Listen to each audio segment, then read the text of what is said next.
ಎಷ್ಟು ಬೇಕೋ ಅಷ್ಟು ಮಾತ್ರ ಉಪಯೋಗಿಸ್ಬಿಟ್ಟು ಬಿಟ್ಬಿಡೋ ಅಷ್ಟು ಇರಬೇಕು. ಈಗ ಗುರುಜಿ ಎಷ್ಟೋ ಸತಿ ಹೇಳ್ತಾರೆ put on your thinking cap ಅಂತ. ಅಂದರೆ ಅವಾಗ ಮಾತ್ರ ಎಷ್ಟು ಬೇಕೋ ಅಷ್ಟು ಯೋಚನೆ ಮಾಡಿಬಿಟ್ಟು ಆಮೇಲೆ ಆ ಕ್ಯಾಪ್ ತೆಗೆದು ಪಕ್ಕದಲ್ಲಿ ಇಡಬೇಕು. ಯೋಚನೆ ಮಾಡದೇ ಇರೋ ಅಷ್ಟು ಕೆಪಾಸಿಟಿ. ಗುರುಜಿ ಹೇಳ್ತಾರೆ ನಾನು ನನ್ನ ಬ್ರೈನ್ನ ಡಿಸ್ಲಾಡ್ಜ್ ಮಾಡ್ತೀನಿ, ನನ್ನ ಮೈಂಡ್ನ ಡಿಸ್ಲಾಡ್ಜ್ ಮಾಡ್ತೀನಿ, ಯಾವಾಗಲೂ ನನ್ನ ಹಾಕ್ಕೊಂಡಿರಲ್ಲ ಅಂತ. ಅದಕ್ಕೆ ಏನು ಮಾಡ್ತಾರೆ, ಕೇಳಿದ್ದನ್ನೇ ತುಂಬ ಸತಿ ಕೇಳ್ತಾರೆ.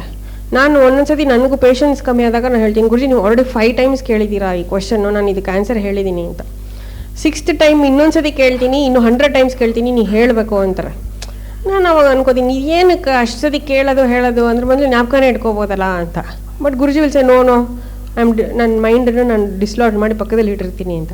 ಸೊ ಆ ಪಕ್ಕದಲ್ಲಿ ಯಾಕೆ ಇಡಬೇಕು ಅಂದಾಗ something else will be there in that same space and that is divinity.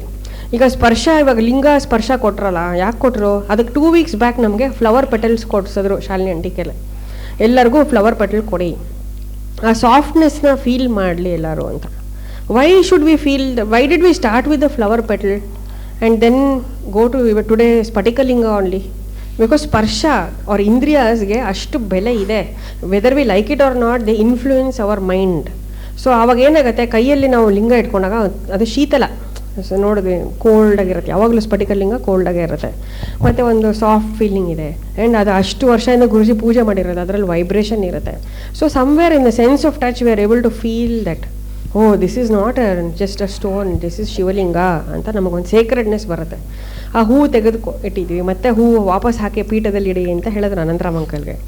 ಯಾಕೆ ಅಂದರೆ there is again bring back that sacredness to that, because our mind and ಇಂದ್ರಿಯಾಸ್ ರೆಕಗ್ನೈಸ್ ದಟ್. ಆ ಪೀಠ ಇದ್ರೇ ಅದು ನಮ್ಗೆ ಹಾಗೆ. ಅದೇ ಕಲ್ಲು ಇವಾಗ ಲೋಟಸ್ ಪಾಂಡಲ್ಲಿ ಬಿದ್ದಿದ್ರೆ ನಾವು ಅದನ್ನು ಶಿವಲಿಂಗ ಅಂತ ನಾವು ಅನ್ಕೊಳ್ಳಲ್ಲ, ಬಿಕಾಸ್ ನಮ್ಮ ಅವೇರ್ನೆಸ್ ಅಷ್ಟೇ ಇರೋದು. ಅದು ಪೀಠದಲ್ಲಿತ್ತು, ಗುರುಜಿ ರೂಮಲ್ಲಿತ್ತು, ಸೊ ಅದಕ್ಕೆ ಅದು ಶಿವಲಿಂಗ. ಅದೇ ಅಲ್ಲಲ್ಲೇ ಇದ್ದಿದ್ರೆ ನಾವು ಅಷ್ಟು ಶಿವಲಿಂಗ ಅಂತ ನಾವು ನೋಡೋಕ್ಕೆ ಹೋಗಲ್ಲ. ಅದು because it's our mind which differentiates these things. But like beautifully Tirumal told that ದೇವಿ ಪಾದನ ಮನಸ್ಸಲ್ಲಿ ಹೋಗಿ ಮುಟ್ಟಬೇಕು, ಆ ಮೃದು ಪಾದ ದೇವಿದು ಮುಟ್ಟಬೇಕು ನಾವು ಅಂತ. ಅಂದರೆ ಆ ಲೆವೆಲ್ಗೆ ನಾವು ಹೋಗೋ ಪ್ರಯತ್ನ ಮಾಡಬೇಕು. These are actual gold. We should try to wear gold. Guruji is not saying don't wear gold. Value ಮಣ್ಣು, play in mud also, it's fine. Use the mud for constructing a house, it's fine. Buy a site or land, it's fine.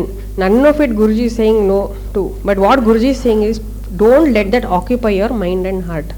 ವಿಪರೀತ ಲೆಕ್ಕಾಚಾರ, ವಿಪರೀತ ಆಗು ಹೋಗುಗಳು, ವ್ಯವಹಾರ, ಈ ಥರದ್ರಲ್ಲಿ ನಾವು ಜಾಸ್ತಿ ತಲೆ ಇಟ್ಕೊಂಡ್ಬಿಟ್ರೆ ಅವಾಗ ಏನಾಗುತ್ತೆ ಅಂದರೆ ನಮಗೆ ದೇವರಿಗೆ ಜಾಗನೇ ಇರಲ್ಲ. Purity is lost. Purity is lost and you are that ಅಂದರೆ we will become other that's. Not that is the ಚೈತನ್ಯ. ದಟ್ ಆಸ್ ಚೈತನ್ಯ ಆಗಲ್ಲ. We will be other things. Guruji will start calling us names. You are this ಅಂದರೆ you are that ಅಂತರ. ಕೆಲವು ಸತಿ ಹೇಳ್ತಾರೆ ವ್ಯಂಗ್ಯವಾಗಿ, ನೀವು ಬುದ್ಧಿವಂತೆ, ನಿನ್ನಷ್ಟು ಪ್ರವೀಣತೆ ನಮಗಿಲ್ಲ, ನೀ ತುಂಬ ವಿದ್ಯಾವಂತೆ, ನಿನ್ನಷ್ಟು ಬುದ್ಧಿ ನಮಗಿಲ್ಲಮ್ಮ ಅಂತ ಆ ಥರದ್ದೆಲ್ಲ ಹೇಳಕ್ಕೆ ಶುರು. So we are not that Chaitanya will not drive us. V will become other things. ಆಮೇಲೆ ಕೆಲವ್ರಿಗೆ ಬೇರೆ ಥರ ಹೇಳ್ತಾರೆ, ಓ ನೀವೇನಪ್ಪ ಇದು ನಿಮ್ಮ ನೆಟ್ವರ್ಕ್ ಇಷ್ಟು ಅಂತೆಲ್ಲ ತಮಾಷೆ ಮಾಡ್ತಾರೆ ಗುರುಜಿ. ಯಾಕೆ ಹಂಗೆ ಹೇಳೋದು ಅಂದರೆ because that is occupying us. ನಮ್ಮ ನೋಡಿದ್ರೆ ನಮ್ಮ ವೈಬ್ರೇಷನ್ ಗುರುಜಿಗೆ ಅದೇ ಬರೋದು 3 ಹೊತ್ತು ಬರೀ ಅದೇ.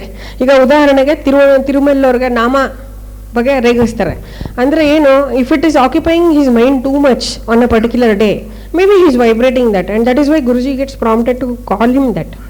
ಅಂದರೆ ಏನಾಗುತ್ತೆ ಅಂದರೆ ತುಂಬ ಅದ್ರ ಬಗ್ಗೆನೇ ಯೋಚನೆ ಮಾಡ್ತಾ ಇದ್ದಾರೆ. ಇವಾಗ ನಾನು ಡಯಟ್ ಬಗ್ಗೆನೇ ಸಿಕ್ಕಾಪಟ್ಟೆ ಯೋಚನೆ ಮಾಡ್ತಾರೆ, ಒಂದಿನ ನಾನು ಕರಿಬೋದು, ನೀನು ಬಿಡಪ್ಪ ಒಲಿಂಪಿಕ್ಸ್ ಚಾಂಪು, ಜಿಮ್ಮಲ್ಲಿ ಇದು ಅದು ಅಂತ ತಮಾಷೆ ಮಾಡ್ತಾರೆ ಗುರುಜಿ. ಅವಾಗ ಏನು ಅಂದರೆ that is occupying my chaitanya and my space more than other things. So that day that is getting into obsession. So that day Guruji is calling me that. And some days jati will be occupying our mind so much that day Guruji will talk more about jati. ಯಾಕೆ ನಿಮ್ದೆಲ್ಲ ಜಾತಿ ಜಾಸ್ತಿ ಅಂತ. ಒಂದಿನ gold ಜಾಸ್ತಿ occupy ಆಗಿರುತ್ತೆ. So ಅವಾಗ ಹೇಳ್ತಾರೆ ಗೋಲ್ಡ್ ಅಂತ ನಮ್ಮನ್ನು ರೇಗಿಸ್ತಾರೆ. ಸೊ ಏನು ಇದೆಲ್ಲ ಅಂತಾರೆ, anything other than divinity, purity, ಅನುಕಂಪ. ಈವನ್ ದೇವರು ಅಂತಲೂ ಗುರುಜಿ ಹೇಳತ್ತಲ್ಲ, ಎಕ್ಸ್ಪೆಕ್ಟ್ ಮಾಡ್ತಲ್ಲ. ಬಟ್ ಏನು ಹೇಳ್ತಾರೆ ಅಂದರೆ ಪ್ಯೂರಿಟಿ ಇರಬೇಕು, ಇನ್ನೊಬ್ರಿಗೆ ಕಂಪ್ಯಾಷನ್ ಇರಬೇಕು. ಇವೆಲ್ಲ ಬೇರೆದೆಲ್ಲ ಇದ್ದರೆ ಅವೆಲ್ಲ ಇರೋಕ್ಕೆ ಸಾಧ್ಯ ಇಲ್ಲ. If money is my priority, then compassion for others will be obviously not the immediate quality. But if compassion is my quality, mother may give me the money to use that or express my compassion to others. That is very important. ಇವಾಗ ನೋಡಿ, ಯಾರು ದಾನ ಧರ್ಮ ಮಾಡ್ತಾರೋ ಅವ್ರನ್ನೇ ಹೋಗಿ ಜನ ಕೇಳ್ತಾರೆ. ಯಾಕೆ ಅಂದರೆ ಅವ್ರಿಗೆ ದುಡ್ಡು ಬರುತ್ತೆ, ಅವ್ರನ್ನೇ ಜನನೂ ಕೇಳ್ತಾರೆ ಹೋಗಿ. ಯಾಕೆಂದರೆ ಅವ್ರ ಕಂಪ್ಯಾಷನ್ ಅಂತ ಇರುತ್ತೆ, ದೇವರು ಅವ್ರನ್ನ ಉಪಯೋಗಿಸ್ಕೋತಾರೆ. ಇವಾಗ ಯಾರು ದುಡ್ಡು ಕೊಡಲ್ಲ ಅಂತಾರೋ ಅವ್ರನ್ನ ನಾವು ಕೇಳಕ್ಕೆ ಹೋಗಲ್ಲ, ಅಯ್ಯೋ ಅವ್ರು ಬೇಡಪ್ಪ ಅವ್ರು ಕೊಡಲ್ಲ, ಸೊ ನೋ ಯೂಸ್ ಅಂತ. ದುಡ್ಡು ಒಂದೇ ಅಲ್ಲ, ಹೆಲ್ಪ್ಗೂ ಅಷ್ಟೇ, ಅಯ್ಯೋ ದರ್ ಇಸ್ ನೋ ಯೂಸ್, ತುಂಬ ಮೀನ್ ಮೈಂಡೆಡ್ ಅವರು ಅಂತ ನಾವು ಎಷ್ಟೋ ಜನರ ಬಗ್ಗೆ ನಾವು ಮಾತಾಡಿರ್ತೀವಿ. ಆ ಥರ ಯಾಕೆ ಆ ಥರ ಬರುತ್ತೆ ಅಂದರೆ because they are not compassionate, so we won't approach them. So you are that ಅಂತ ಅಂದಾಗ ಇಲ್ಲಿ that can be anything. What is that we are today, that ನಮಗೆ ಗೊತ್ತಾಗಬೇಕು. ನಮ್ಮ ಬಗ್ಗೆ ನಮಗೆ ಚೆನ್ನಾಗಿ ಗೊತ್ತಿರುತ್ತೆ, ನಾವು ಜಸ್ಟ್ ಯಾರಿಗೂ ಹೇಳಬೇಕಾಗಿಲ್ಲ ಅಂತ ಗುರುಜಿ ಹೇಳ್ತಾರೆ. ನಾವು ಆ ದಟ್ ಏನು ಇವತ್ತು ಅನ್ನೋದನ್ನು ನೋಡ್ಕೋಬೇಕು. ಪ್ಲಸ್ ಗುರುಜಿ ಹೇಳ್ತಾರೆ ದಟ್ ಏನು ಅನ್ನೋದನ್ನು ನಾವು ನೋಡಬೇಕು. ನಾವು ಗುರುಜಿ ಹೇಳೋ ದಟ್ ಆಗೋಕ್ಕೆ ಪ್ರಯತ್ನ ಮಾಡಬೇಕು. ಚೈತನ್ಯ, ಆ ಚೈತನ್ಯ ಬಂದಾಗ ನಮಗೆ ಗೊತ್ತಿದ್ದಂಗೆ ಶೇಷಾದ್ರಿ ಸ್ವಾಮಿಗಳು ಕಸದಲ್ಲಿದ್ರೂ ಲಕ್ಷ್ಮೀ ಸ್ವರೂಪ ಅಂತ ಯಾವಾಗಲೂ ಜ್ಞಾಪಿಸ್ಕೋತೀವಿ ಅವ್ರನ್ನ. ಯಾಕೆ? ಬಿಕಾಸ್ ಅವ್ರು ಚೈತನ್ಯ ಪೂರ್ವಕವಾಗಿದ್ರು. ಅವ್ರಿಗೆ ಎಲ್ಲಿ ಕೂತ್ರೂ ಅವ್ರಿಗೇನು ಇಲ್ಲ, ಕೊಡುವುದ್ರೆ ಸಾಕು ಅಂತ ಹೇಳಿದ್ರಲ್ಲ ಗುರುಜಿ. ಸೊ ಅವಾಗ ಏನು ಮಡಿ ಬಂತು ಅಲ್ಲಿ, ಏನು ಮೈಲ್ಗೆ ಬಂತು, ಅಥವಾ ಏನು ಗೋಲ್ಡ್ ಬಂತು ಅಲ್ಲಿ ಅವ್ರಿಗೆ? ನನ್ನ ವೈವಾಜಿ ಲಕ್ಷ್ಮೀ ಸ್ವರೂಪ, ಇನ್ನೊಬ್ರು ಕೊಟ್ಟರೆ ಯಾಕೆ ಅವರು ಉದ್ಧಾರ ಆಗ್ತಾಯಿದ್ರು? ಆ್ಯಂಡ್ ಸುಧಾಮನ್ ಬಗ್ಗೆ ನಾವು ಎಲ್ಲ ರೆಫರೆನ್ಸಸ್ ತೊಗೋತೀವಿ ಯಾವಾಗಲೂ. ಅವ್ನಿಗೆಲ್ಲ ಕೊಟ್ಮೇಲೂ Krishna he said no, because is already ದೇವ್ರ ಜೊತೆ ಒಡನಾಟ ಆಡ್ಬಿಟ್ಟಿಯಾನೆ. ಅವನಿಗೆ ಗೊತ್ತಾಗ್ಬಿಟ್ಟಿದೆ ಈಗ ದೇವ್ರ ಜೊತೆ ಇರೋ ಆನಂದ ಈ ಮಹಲಲ್ಲಿಲ್ಲ. ನನ್ನ ಹೆಂಡ್ತಿನ ಅಷ್ಟು ಚೆನ್ನಾಗಿ ಒಡವೆ ಹಾಕೊಂಡಿರೋದು ನೋಡಿದ್ರೂ ನಂಗೆ ಅಷ್ಟು ಆನಂದ ಸಿಗ್ತಾ ಇಲ್ಲ. Till when I am already with Krishna. Krishna is doing ಸೇವಾ. ಅಲ್ಲಿ ಹೋದಾಗ ಎಷ್ಟು ಚೆನ್ನಾಗಿ ಸೇವೆ ಮಾಡ್ತಾರೆ, ಅದು ತಿರುಮಲ್ ಹೇಳಿ ಆಮೇಲೆ ಅವ್ರು ಚೆನ್ನಾಗಿ ಎಕ್ಸ್ಪ್ಲೇನ್ ಮಾಡ್ತಾರೆ ಅದನ್ನು, ಯಾವ ಥರ ಕೃಷ್ಣ ಸೇವೆ ಮಾಡ್ದ. ಕೃಷ್ಣನ ಎಲ್ಲ ಹೆಂಡ್ತಿರು ಸೇವೆ ಮಾಡಿದ್ರು ಸುಧಾಮನ್ಗೆ. ಒಬ್ರೊಬ್ಬರಾಗ ಏನೇನು ತಿನ್ನಿಸ್ತಾ ಇದ್ರು, ಅಲ್ಲಿ ಕೃಷ್ಣ ಏನೇನು ತಿನ್ನಿಸಿದಾಗ ಏನೇನು ಪರಿವರ್ತನೆ ಆಗ್ತಾಯಿತ್ತು, ಅದೆಲ್ಲ ಏನಾದ್ರೂ ಅವ್ನಿಗೆ he's already seen the best. He doesn't want to go for anything, settle for anything less. So ಅವಾಗ ಏನಾಗುತ್ತೆ, ಅವಾಗ ನಮಗೆ ಗೊತ್ತಾಗುತ್ತೆ ಬೇರೆ ಎಲ್ಲ ಚಿಕ್ಕದು, ದೈವತ್ವ ಮತ್ತು ಚೈತನ್ಯ ಶಕ್ತಿನೇ ದೊಡ್ಡದು ಅಂತ. ಅದಕ್ಕೆ ಯು ಆರ್ ದಟ್ ಅಂದರೆ that right no what we are is very different from that what Guruji talks about. You are that ಅಂದರೆ remove all that mean mindedness. ಪೆಟ್ಟಿಯಾಗಿರೋದನ್ನು ಬಿಡಬೇಕು, ಪೆಟ್ಟಿಯಾಗಿ ಮೀನ್ ಮೈಂಡೆಡ್ನಾಗ ಆಡಬಾರ್ದು, ಸಣ್ಣತನನ ಬಿಡಬೇಕು. ಹೌದು, ಸಣ್ಣ ಸಣ್ಣ ಬುದ್ಧಿ, ಚಿಕ್ಕದಾಗಿ ಬಿಹೇವ್ ಮಾಡೋದು, ಎಲ್ಲದಕ್ಕೂ ಒಂಥರ ಸಣ್ಣ ಸಣ್ಣ ವಿಚಾರಕ್ಕೆ ತಲೆ ಕೆಡಿಸ್ಕೊಂಡ್ರು ಕೆಲವು ಸತಿ ಗುರುಜಿ ಹೇಳ್ತಾರೆ ಸಣ್ಣ ವಿಚಾರ ಆಯಿತು ಅಂತ. ನಿನ್ನ ಚೈತನ್ಯ ಶಕ್ತಿ ಏನು, ನೀನೇನು ಈ ಥರ ಯೋಚನೆ ಮಾಡ್ತಿದ್ದೆ, ಥೋ ಬಿಟ್ಟಾಕ್ ಅಂತ ಇದೇ ಟೋನಲ್ಲಿ ಹೇಳ್ತಾರೆ ಗುರುಜಿ. ಯಾಕೆ ಆ ಥರ ಬಿಟ್ಟಾಕ್ ಅಂತ ಹೇಳ್ತಾರೆ ಅಂದರೆ ಒದ್ರು ಬಿಡ್ಬೇಕು ಮನಸ್ಸಿಂದ ಅಂತ, ಕೊಡ್ಕೋಬೇಕು ಮನಸ್ಸಿಂದ ಅದನ್ನು. ಅಂದರೆ ಎಷ್ಟೋ ಸತಿ ನಾವು worrying mind also is petty mind, because we don't have faith in divinity. We don't have faith that chaitanya is fuelling us, not people or law or anything. Mother's compassion, because mother's compassion is ultimate. ಎಂಥ ಪಾಪಿ ಆದ್ರೂ Sinner has a future ಅಂತ ಯಾಕೆ ಹೇಳ್ತಾರೆ Guruji? Because we know that mother's life is to make sure her children are given adequate compassion. ದೇವಿ compassion ಇಲ್ಲ ಅಂದರೆ ಎಲ್ಲ ಸಿನ್ನರು ಅಂದರೆ ರಿಮಾರ್ಸೇ ಇಲ್ಲ. ಇವತ್ತು ಗುರುಜಿ ಪ್ರಾರಂಭ ಮಾಡಿದಾಗಲೇ ಪ್ರಾಯಶ್ಚಿತ್ತ ಪಶ್ಚಾತ್ತಾಪ ಬಗ್ಗೆ ಹೇಳಿದ್ರು. ಯಾಕೆ ಹೇಳಿದ್ದು? ಬಿಕಾಸ್ ಕಂಪ್ಯಾಷನ್ ಇದ್ದಾಗ ಇನ್ನೊಂದು ಚಾನ್ಸ್ ಇದ್ದೇ ಇರುತ್ತೆ ಎಲ್ಲರಿಗೂ. ಇವತ್ತು ಪಾಪ ಮಾಡಿದೆ ಅಂದ್ಬಿಟ್ಟು ನಾನು ನಾಳೆ ಎನಿವೆ ನಾನು ಪಾಪಿ ಆಗಾಯ್ತು ಅಂತ ಅಲ್ವಲ್ಲ. ಅಂದರೆ ಈಗ ಕೆಲವರು ಹೇಳ್ತಾರೆ, ಮೂವಿಲೆಲ್ಲ ನೋಡಿದ್ದೀನಿ, ಹೇಗೆ 1 ಮರ್ಡರ್ಗೂ ಒಂದೇ ಶಿಕ್ಷೆ, 10 ಮರ್ಡರ್ಗೂ ಒಂದೇ ಶಿಕ್ಷೆ, 10 ಮರ್ಡರ್ ಮಾಡ್ಬೋಣ ಅಂತ. ಆ ಥರ ಅಲ್ವಲ್ಲ ನಮ್ಮ life. It's not, we are not govern by just one law of the land. So ಕರ್ಮ ಧರ್ಮ ಎಲ್ಲದಕ್ಕಿಂತ ದೇವಿ ಅನುಕಂಪ ಕರುಣೆ ಏನೂ ಇದ್ದೇ ಇರತ್ತಲ್ಲ. ಸೊ ಪ್ರಾಯಶ್ಚಿತ್ತ ಪಶ್ಚಾತ್ತಾಪ ನಾವು ಇಟ್ಕೊಂಡು ಮಾಡಿದಾಗ ನಾವು ಮತ್ತೆ ಇನ್ನೊಂದು ಪಾಪ ಮಾಡೋ ಅವಶ್ಯಕತೆಯೇ ಬರೋಲ್ಲ. ಹಾಗೆಯೇ ಕಲ್ಮಶ ಕಪಟತನ ಅಥವಾ ಸಣ್ಣ ಬುದ್ಧಿ ಈ ಎಲ್ಲನೂ ನಾವು ಯಾಕೆ ಬಿಡಬೇಕು ಅಂತಾರೆ? ಆ ಧೈರ್ಯದ ಮೇಲೆ ದೇವಿ ಇದ್ದಾಳೆ, ನಾವೇನು ಅವ್ರ ಮೀನಂತ ನಾವು ಮೀನಾಗಬೇಕಾಗಿಲ್ಲ. ಇನ್ನೋಸೆನ್ಸ್ ಇಟ್ಕೊಂಡ್ರೂ ಏನೂ ಆಗಲ್ಲ, ನಮಗೆ ದೇವಿ ರಕ್ಷಣೆ ಇದೆ. ಏನು ಇನ್ನೋಸೆನ್ಸ್ ಇಟ್ಕೊಂಡ್ರೆ ಸ್ವಲ್ಪ ಪೆದ್ದ ಅಂತ ಅನ್ಕೋತಾರೆ ಜನ. ಅದ್ರಲ್ಲಿ ಇನ್ನೋಸೆನ್ಸ್ ಇದ್ರೆ ಪ್ಯೂರಿಟಿ ಇರುತ್ತೆ. ಎಲ್ಲಿ ಮುಗ್ಧತೆ ಇರುತ್ತೋ ಅಲ್ಲಿ ಶುದ್ಧತನ ಇದ್ದೇ ಇರುತ್ತೆ. ಎಲ್ಲಿ ಮುಗ್ಧತನ ಇರುತ್ತೋ ಶುದ್ಧ. ನಿಮಗೆ ಸ್ಟುಪಿಡ್ ಅನ್ನಿಸ್ಬೋದು, you may not be world smart, but still ನಿಮ್ಮ ಜೊತೆನೇ ಕೃಷ್ಣ ದೇವಿ ಇರ್ತಾಳೆ ಅಲ್ವಾ? ಅದು ಇಂಪಾರ್ಟೆಂಟ್. ಕಂಟಿನ್ಯೂ.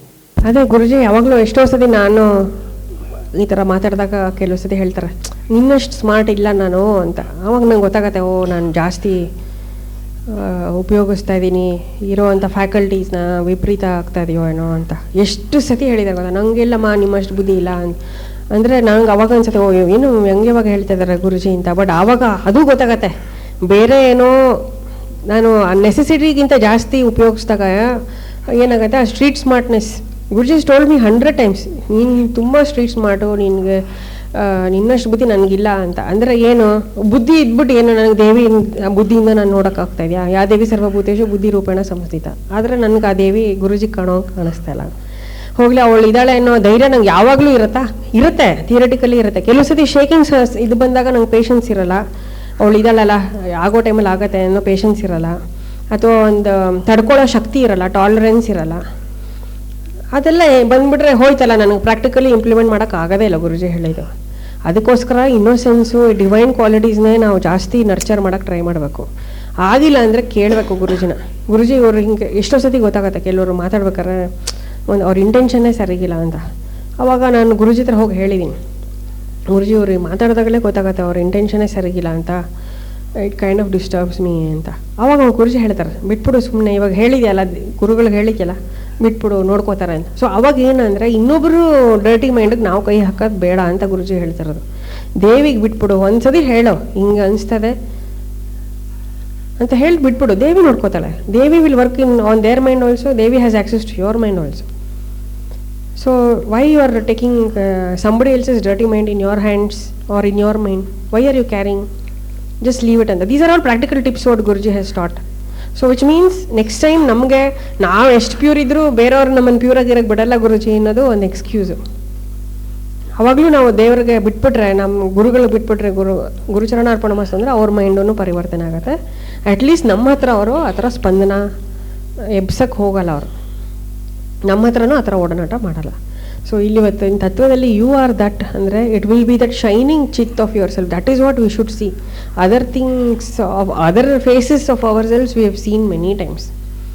ಅಂದರೆ ನಮ್ದು our intelligent self, our egoistic self, ಆ ಥರ ಬೇರೆ ಬೇರೆ ಬೇರೆ ಬೇರೆ faces we have seen. Our shining ಸೆಲ್ಫ್ನ ನಾವು ನೋಡಿಲ್ಲ. ನೋಡ್ಬೇಕು ಇವಾಗ ಎಲ್ಲರೂ ನಾವು ನೋಡಬೇಕು. Every breath is an opportunity. Exactly. And we should feel through our senses only. We should feel. Each of us will have one or the other weakness, or obstacle, or some block. ಅದು ಏನು ಅಂತ ನಾವೇ ಕಂಡುಹಿಡ್ಕೊಂಡು ಅದನ್ನು ಬಿಡಬೇಕು. ಈಗ 21,600 times ನೀನು ಉಸಿರಾಡ್ತಿದ್ಯಮ್ಮ, ಅರ್ಧ waste ಅಂತ ಅನ್ಕೋ, ಇನ್ನು ಅರ್ಧನಾರು ಚೈತನ್ಯ ಪೂರ್ವಕವಾಗಿರುತ್ತಲ್ಲ. ಔಟ್ ಆಫ್ ದ 21,600 ಟೈಮ್ಸ್ ಬ್ರೀತಿಂಗ್ನಲ್ಲಿ ಎಷ್ಟು ಅರ್ಧ ವೇಸ್ಟು, ಇನ್ನು ಅರ್ಧ ಅಟ್ಲೀಸ್ಟ್ ಒಂದು ಈ ಜ್ಞಾನ ಬರುತ್ತಲ್ಲ ನಿಮಗೆ, ನಿನ್ನ ಮೈಕ್ ಇಟ್ಕೊಂಡೋದು ಯಾಕೆ ಅಂದಾಗ you have the potential of empowering wisdom not only in you with others also ಅಲ್ವಾ? ಗುಡ್, ಮಾತಾಡು ಹಾಗೆ. ಅದಕ್ಕೆ ನಾವು ಆದಷ್ಟು ಅದ್ರ ಕಡೆಗೆ ಸಾಧನೆ ಮತ್ತೆ ಪ್ರಯತ್ನ ಮಾಡಬೇಕು. ಈಗ ಎಷ್ಟೋ ಸತಿ ಸಾಧನೆನೂ ಯಾಕೆ ಮೆಕ್ಯಾನಿಕಲ್ ಆಗ್ಬಿಡುತ್ತೆ ಅಂದ್ರೆ, ಬಿಕಾಸ್ ಮೈಂಡ್ ಇಂದ ಮಾಡ್ತಾ ಇರ್ತೀವಿ ಸಾಧನೆ. Exactly. 99% of you do it only from the mind. ಏನೋ ಮಾಡಬೇಕು, ಏನೋ ಒಂದು ಅಲ್ಲಿ ಹೋಗಬೇಕು, ಅದೊಂದು ಇದಿದೆ, ಅದನ್ನು ಮುಟ್ಬೇಕು ನಾನು. ಈಗ ಕೆಳಗಡೆ ಒಬ್ಬ ಇರ್ತಾನೆ, ಆ ಮೇಲ್ಗಡೆ ಕಟ್ಬಿಟ್ಟಿದ್ಯಾ, ಅದನ್ನು ಹೋಗಿ ಒಂದು ಸಲ ಮುಟ್ಬೋದು ಕಷ್ಟಪಟ್ಟು, 2 ಸಲ ಮುಟ್ಬೋದು, 3 ಸಲ ಮಾಡಲ್ಲ, ನಾಳೆ ಮಾಡ್ತೀನಿ ಬಿಡಿ ಅಂತಾನೆ ಅವನು. He is already indifferent because he knows he has to reach that goal. ಆ ರೀತಿ ನೀವುಗಳು ಏನಾಗುತ್ತೆ ಅಂದರೆ, ಎನ್ಲೈಟ್ಮೆಂಟ್ ಯಾವ ಥರ ಬಂದೇ ಬರುತ್ತಲ್ಲ, ನಾಳೆ ಮಾಡಿದ್ರಾಯ್ತು, ಒಂದು ಸ್ವಲ್ಪ ಹೊತ್ತು ಮಲ್ಕೊಂಡು ಮಾಡೋಣ ಆಯಿತು. ಯಾಕೆಂದರೆ enlightenment is just one breath away. Because you are so lazy, you are so ತಮಸ್. ಸಿ, ನಿಮಗೆಲ್ಲ ಇಷ್ಟ ಆಗಲ್ಲ ಇದೆಲ್ಲ ಹೇಳ್ಬಿಟ್ರೆ, ನಿಮಗೆ you will not like it ಅಲ್ಲ. But the fact is a fact ಅಲ್ಲ. ನೀನು ಹೇಗೆ ಫ್ಯಾಟು ನನಗೆ ಇದು ಫ್ಯಾಟು ಅಂತೀಯೋ, ಆ ಥರ ನಿಮ್ಗಳಿಗೆಲ್ಲ ಫ್ಯಾಕ್ಟ್ ಇಸ್ ಅ ಫ್ಯಾಕ್ಟ್. ಸತ್ಯನೇ ಅಲ್ವೇ? 21,600 ಸಲ ಉಸಿರಾಡ್ತೀನಿ, ನನಗೆ ಯಾವಾಗ ಉಸಿರಾಡ್ತೀನಿ ಅಂತಲೇ ಗೊತ್ತಾಗಲ್ಲ ನನಗೆ ಅಂತ ನೀವು ಅಂದ್ಕೊಂಡ್ರೆ, ನಿನ್ನಂಥ ಮೂರ್ಖ ಯಾರೂ ಇಲ್ಲ. ನಾಳೆ ಆದರೆ ಆಗುತ್ತೆ, ಇನ್ನೊಂದು ಸ್ವಲ್ಪ, ಈಗ ಏನೋ ಕೊಟ್ಟಿಯಲ್ಲ, ಇನ್ನು ಮೈಸೂರು ಪಾಕು ಅದು ಇನ್ನೊಂದು ಸ್ವಲ್ಪ ಕೊಟ್ಟರೆ ಚೆನ್ನಾಗಿರುತ್ತೆ, ನನಗಲ್ಲ ಎಲ್ಲರಿಗೂ. ಸೊ ಏನಾಗುತ್ತೆ, ದಟ್ ಗಿವ್ಸ್ ದಟ್ ಎಂಕರೇಜ್ಮೆಂಟ್. ಏನು ಎಂಕರೇಜ್ಮೆಂಟು? ಅಟ್ಲೀಸ್ಟ್ ಒಳ್ಳೆ ನನಗೆ ಸ್ವೀಟ್ ಸಿಕ್ತು, ಚೆನ್ನಾಗಿದ್ದೀನಿ, For more satsangs from Sri Sri Nimishananda Guruji, subscribe to this channel. Click the bell button below to get notifications. Like and share the video and spread the divine message.